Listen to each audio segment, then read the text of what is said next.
So we have got the Q here, NaLe, and then if you want to find out the current, it is Q by T.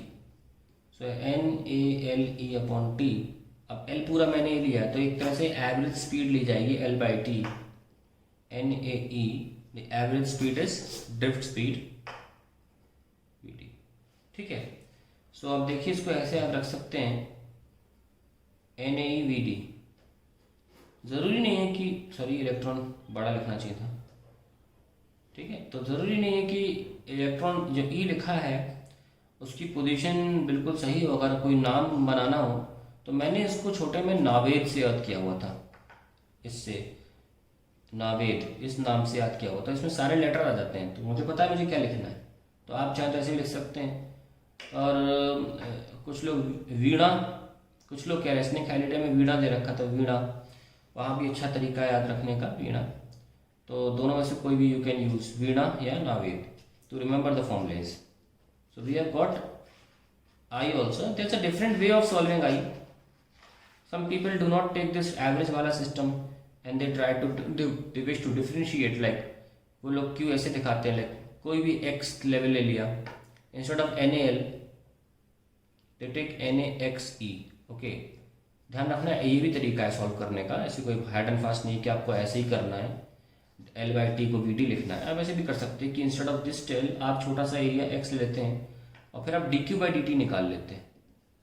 NaE और dx by dt हो जाएगा वो, क्योंकि ये सब चीज़ें constant हैं,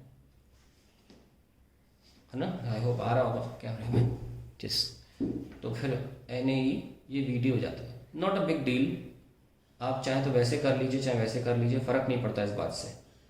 ultimately are getting the same result and both तरीका are absolutely fine. So after finding out the current, let us continue with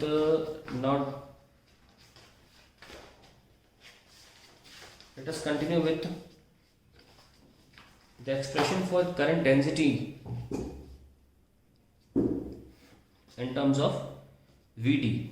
So J हम जानते हैं कि IA होता है और नावेद लिख लिया NaEVd अपॉन A से हो गया NeVd.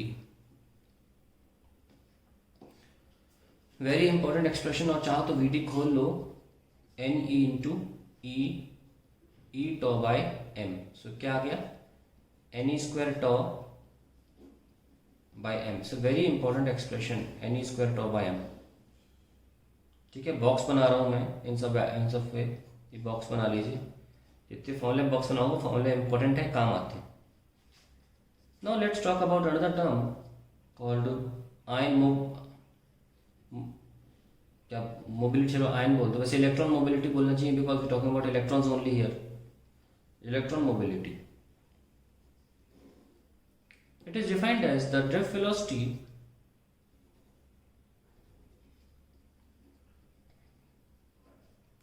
attained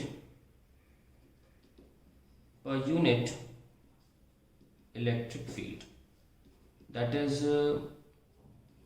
denoted by mu. So mu electron क्या होगा, कोई होल के लिए भी होती है ना, इसलिए आयन मुंह से निकल गया था. Vd by E, drift velocity attend per unit electric field. इसको ऐसे समझा सकते हैं, जब इलेक्ट्रिक फील्ड E है तो ड्रिफ्ट वेलोसिटी Vd है, जब 1 है तो Vd by E per unit electric field. ये सब यूनिटरी टर्म्स हैं. ठीक है, तो म्यू क्या हो गया, Vd बाई E. अगर आप इसे ओपन करें तो E tau by M into E निकल के आता है, and then we have E tau by M. तो another important term E tau by M. ये आपने बॉक्स बना लिया और यहाँ से क्लियरली साबित होता है कि जो हमारी म्यू E है वो स्पेसिफिक चार्ज, इसको चार्ज टू मास रेशियो बोलते हैं, इनटू मास है. सॉरी क्या बोल दिया मैंने, वो तो मास, स्पेसिफिक चार्ज इनटू टाउ है. यानी कि ये तो कुदरत की देन है, E बाय M में तो कोई चेंज नहीं कर सकता. यानी कि इलेक्ट्रॉन मोबिलिटी